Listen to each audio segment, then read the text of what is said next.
कशिश कपूर ने big boss 18 के घर से बाहर आते ही 5 बड़े खुलासे किए हैं। जी हां, खुलासे इन द सेंस कशिश कपूर ने बताई हैं कुछ ऐसी बातें, कुछ ऐसी रिवलेशंस किए हैं। जैसे चाहत पांडे के बॉयफ्रेंड को लेकर कशिश कपूर ने बात कही है, अपनी बात रखी है। उनसे जब इंटरव्यू में पूछा गया कि चाहत पांडे के बॉयफ्रेंड को लेकर क्या कहना चाहती हैं वो, तो कशिश का साफ तौर पर कहना रहा कि वो किसी की पर्सनल लाइफ पर कमेंट नहीं करना चाहती हैं।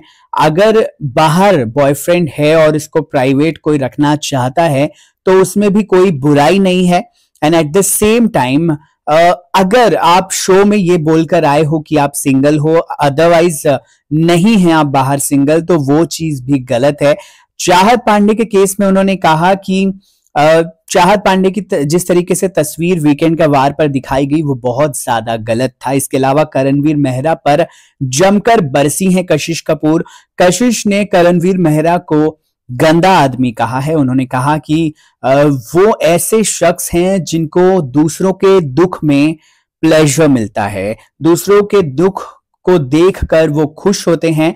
करणवीर मेहरा ऐसे ही कंटेस्टेंट और ऐसी ही पर्सनालिटी हैं। उन्होंने कहा मैं कभी बाहर मिलना नहीं चाहती हूं, सिर्फ रजत, चाहत और एडन यामिनी से ही मिलना चाहती हैं कशिश। इसके अलावा वो बाकी किसी भी सदस्य से मिलना नहीं चाहती हैं।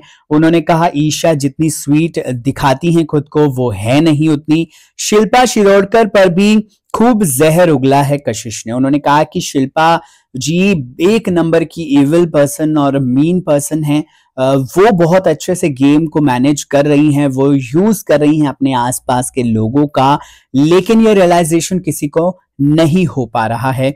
इसके अलावा अविनाश को लेकर भी उन्होंने कहा कि उनके साथ कभी भी वाइब्स मैच ही नहीं हो सकती हैं, वो एक ऐसे ही शख्स हैं। दिग्विजय राठी के बारे में भी उनसे सवाल किया गया। दिग्विजय राठी को लेकर कशिश ने कहा कि दिग्विजय के साथ वो फिर से दोस्ती अब कभी नहीं करना चाहेंगी।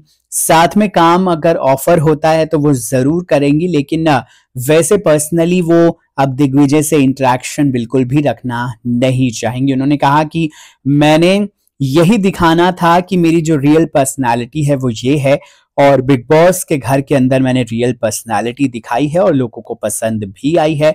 टॉप 5 में मैं पहले से ही नहीं पहुंचने वाली थी और इस बात का अंदाजा मुझे भी था। इस वीडियो को लेकर क्या कहेंगे आप? कमेंट सेक्शन में जरूर बताइए।